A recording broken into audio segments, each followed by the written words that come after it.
Em Além Paraíba, os casos de Covid-19 continuam preocupando. O número de casos tem subido dia a dia. Alguns dizem que é por causa das eleições, outros dizem que por causa do relaxamento nas medidas restritivas. O prefeito baixou um decreto com novas normas para o distanciamento social.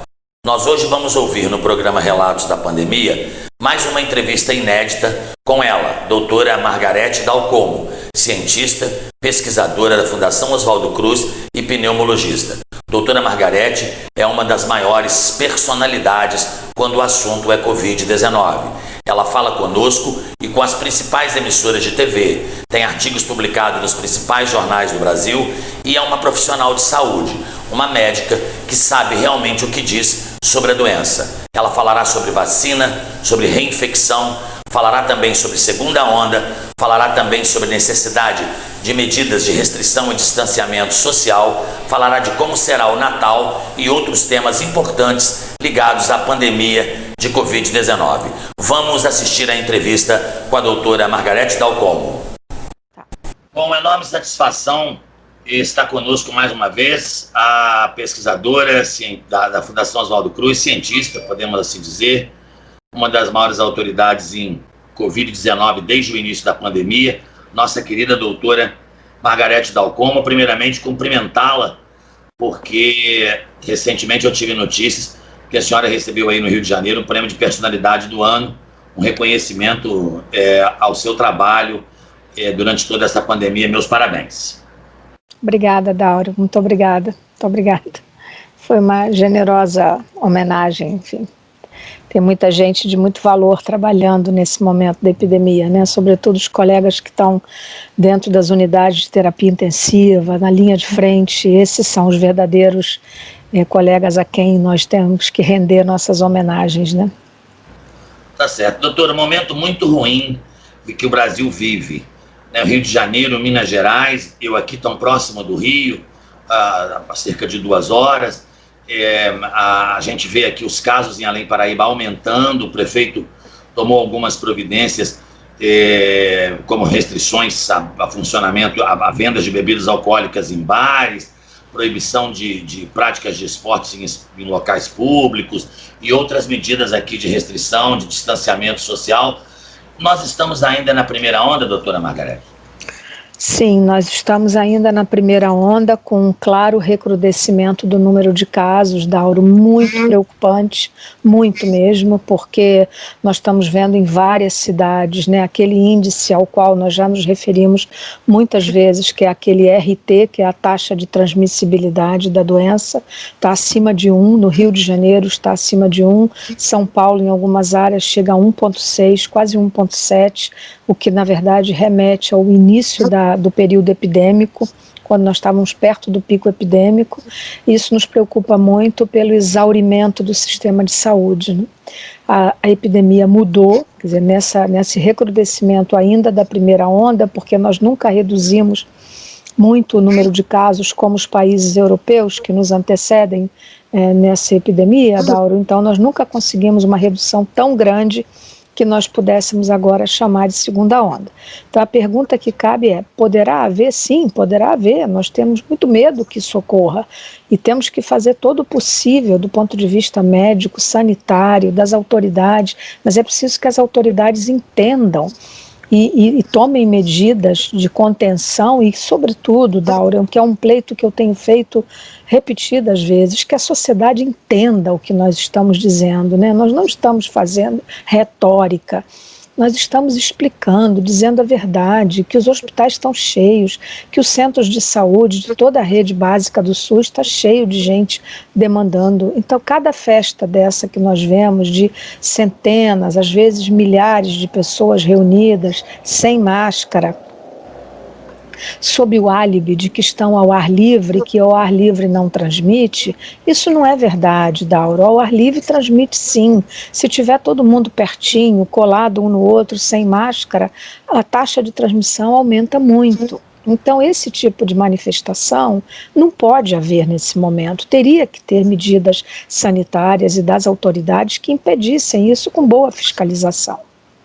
Doutora, agora, nós estamos vendo, volta e meia, as notícias sobre a vacina. Lá em março, quando eu entrevistei a senhora pela primeira vez, a senhora disse que não sonhássemos com a vacina antes de 2021. Temos aí a vacina da Sinovac, não é? A vacina agora da AstraZeneca, que deu um pequeno problema com a questão da meia dose, enfim. Qual é a expectativa da comunidade científica para a vacina e principalmente para a vacina no Brasil, um país com dimensões continentais? Bom, em relação às vacinas, a informação que eu lhes dei, acho que já por 2 vezes, Dauro, permanece a mesma, né? Os estudos de fase 3, todos eles revelam até o momento muito bom prognóstico. A impressão que nós temos é que todas as vacinas que estão em teste, inclusive no Brasil, né, o Brasil tem 5 vacinas em teste de fase 3, né, a impressão que eu tenho é que todas serão aprovadas, porque todas alcançarão aquela taxa de proteção superior a 50% a 55%, que é o ponto de corte exigido pelos órgãos regulatórios para aprovar uma vacina para ser usada nas pessoas. Então, todas elas parecem passar por esse crivo, né? Então, o que isso significa? Que nós teremos várias vacinas, não uma vacina apenas, né? Nós teremos aquelas que estão previstas de serem incorporadas ao SUS, como a vacina AstraZeneca, que passará a ser chamada vacina Oxford Fiocruz no ano que vem, na medida em que ela será completamente nacionalizada por nós. Então, a Fiocruz mantém o seu cronograma, conforme foi feito o acordo de transferência de tecnologia. Nós entregaremos ao governo federal, ao Ministério da Saúde, o primeiro lote de 30 milhões de doses, lembrando que 30 milhões são 15 milhões de pessoas vacinadas, porque todas essas vacinas são de dupla dose, né? São de dose, tem que ter um reforço feito 3 a 4 semanas depois.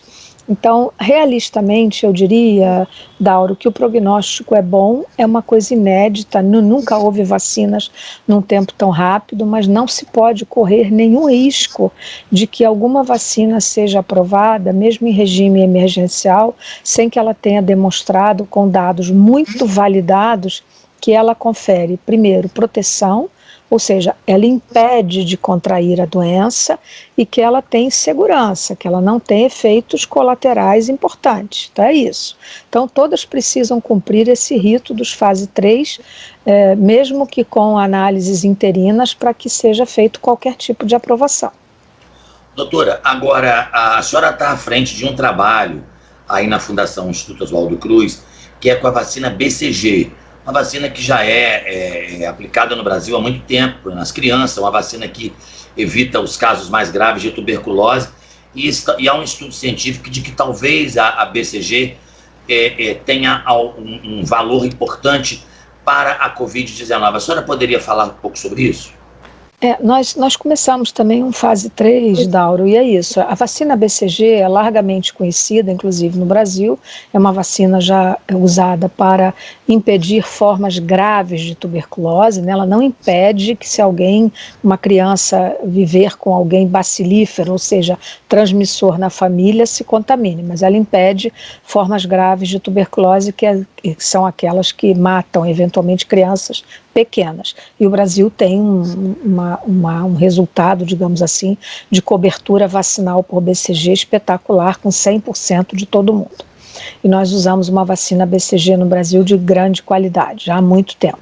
E por força de norma do Ministério da Saúde, todo mundo que nasceu de 1976 para cá recebeu vacina BCG. Alguns, inclusive, de 72 para cá, quando se fazia oral ou na entrada da escola.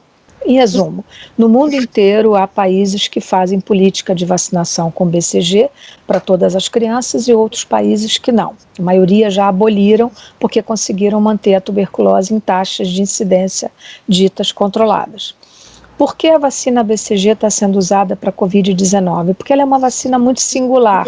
Ela é uma vacina que permite ou causa ou resulta numa imunidade muito variada. Ela pode proteger contra outras viroses respiratórias, sobretudo as da primeira infância e das idades mais avançadas. Foram feitos estudos na África, foi feito estudo recentemente na Grécia com população idosa, mostrando que a vacina BCG protegeu essas pessoas, tanto quanto a incidência de doença, como amenizou aumentou a virulência dos episódios ocorridos. Então, a hipótese nossa, e por isso nós vamos testar só em profissionais de saúde, é de que ela possa conferir uma proteção tanto para a infecção quanto para a virulência de cada episódio em quem ficar doente pela Covid-19. Então, nós vamos testar no Brasil aproximadamente 2.000 profissionais de saúde, testados comprovadamente negativos para a Covid-19, e assim será o estudo. Doutora, agora, ainda de vacinas, a pessoa que tiver tido a Covid-19, a princípio, ela precisará também ser vacinada quando essas vacinas forem aprovadas? Sim, sim.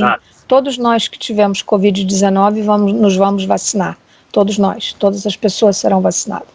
A reinfecção, doutora, ainda é uma discussão ou já tem? É uma discussão, mas não é uma grande preocupação para nós nesse momento, Dauro, porque você provar a reinfecção é algo muito complexo, porque para provar que é uma real reinfecção, você precisa ter o genoma dos dois momentos estudados, e isso não é fácil, né? Porque, enfim, nem as pessoas fazem teste e isso não fica guardado, digamos assim, né? Então, os casos publicados até agora são poucos. Eu diria que os casos que nós temos visto são mais, de acordo com os novos estudos que estão saindo agora, recente, é uma avalanche de trabalhos sendo publicados, parece haver uma persistência no orofaringe, que é essa área superior do aparelho respiratório, de que a pessoa possa ficar albergando o vírus ainda viável, né?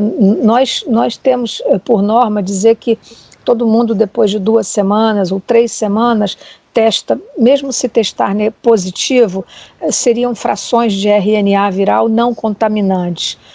Mas é possível que isso possa, a pessoa ficando albergando essas frações, ainda voltar a aparecer com doença. Então, isso eu diria que são mais perguntas do que respostas, né? Mas eu não considero que a reinfecção seja algo, digamos assim, uma grande preocupação para nós. A grande preocupação para nós nesse momento é impedir que aumente a taxa de transmissão nas comunidades e que menos pessoas fiquem doentes. A senhora acredita, doutora, que nós voltemos a baixar esse RT, essa taxa de transmissão? Como é que a senhora está vendo isso do ponto de vista do Brasil? Porque há um negacionismo de altas autoridades da República e isso é um prejuízo, né? Sem dúvida, isso sempre foi, né? Isso prejudicou enormemente o controle epidêmico no Brasil, né? Esse desacerto e esse paradoxo entre o que eu digo, outras pessoas que estão trabalhando, pesquisando e trabalhando muito, né, para o controle da epidemia no Brasil e as autoridades não tomando as medidas que nós recomendamos. Nós recomendamos no estado do Rio de Janeiro um lockdown muito mais rígido e o governo jamais levou isso a sério, né, quando nós apresentamos um documento pelo grupo, nomeado na ocasião pelo governador, mas nós sequer fomos ouvidos pelo governador, né? De modo que, assim, sem dúvida, caberá medidas de contenção e essas medidas a nosso juízo, devem ser tomadas nesse momento. Com essa, digamos assim, esse fecha e abre, né, se eu puder chamar assim, ele está previsto. A Europa está fazendo isso agora com a segunda onda europeia, né? Então, você está vendo que os países europeus, alguns em lockdown, cidades grandes, outros em fechamentos, outros com toque de recolher. Então, são medidas que têm que ser corajosas, medidas de autoridade. Sem dúvida nenhuma, esses processos eleitorais contribuíram muito mal, né, digamos assim, no mau sentido, permitindo aglomerações, isso não ajudou. Então, nós esperamos que esse controle melhore do ponto de vista das próprias medidas pelas autoridades governamentais a partir do processo eleitoral terminado amanhã. A senhora acredita que do ponto de vista de medicação, continuamos estagnados ou tem havido avanços, doutora? Não, em termos de tratamento, o melhor tratamento para a Covid-19 grave são as melhores práticas de terapia intensiva. Todos os tratamentos até o momento revelaram resultados muito frustrantes, tanto os antivirais quanto os anti-inflamatórios. Então, cada caso é um caso. Nós temos uma conduta que é customizada, digamos assim, para cada paciente quando ele fica grave. Os pacientes que não são graves, que são a maioria, são observados por nós diariamente, e cada um em contato com seus médicos, com os serviços, e a recomendação que nós fazemos: sentiu-se mal, teve muita astenia, impossibilidade de nutrir-se adequadamente, falta de ar, deve procurar assistência médica. Doutora, é lenda também essa questão de que esse repique da doença, esse rebote, podemos assim dizer, estaria sendo com menos virulência, com menos gravidade, né? Isso é uma lenda. Porque isso, na verdade, Dauro, você deve se lembrar, né, nas primeiras entrevistas que eu dei, uma delas teve um título colocado, né, a doença vai se rejuvenescer no Brasil. Era óbvio que isso iria acontecer, não tem nenhum mérito nisso, né, e é o que está acontecendo agora. No Globo de hoje estão usando o mesmo termo, inclusive, né, mostrando que a doença se rejuvenesceu no Brasil. Eu disse isso em abril, né, no comecinho de abril, né, ou final de março, por aí, né. E é isso, nós estamos vendo hoje muito mais doenças em pessoas jovens, né, porque eles saíram, estão se aglomerando, e nem todos têm casos leves, a maioria ainda são casos sem gravidade, mas está cheio de jovem internado nos hospitais. Então, de novo, eu conclamo que essas aglomerações parem de ser feitas nesse momento e que nós façamos uma contenção, digamos assim, durante as próximas 2 semanas, para que nós possamos intervir sobre a cadeia de transmissão. Olha, eu quero agradecer imensamente a senhora sabe o quanto eu a admiro, o quanto eu lhe quero bem, o quanto eu acredito em tudo que a senhora fala. Eu sou um grande admirador quando a senhora, ou no Globo, ou no Jornal Globo, ou nas emissoras de TV, quando a senhora entra no ar, e eu tenho certeza, grande parte das pessoas, espectadores da TV Além Paraíba, ouvintes da Rádio Cultura, paramos para ouvi-la, porque a senhora nos passa uma tranquilidade, uma verdade, um conhecimento muito grande.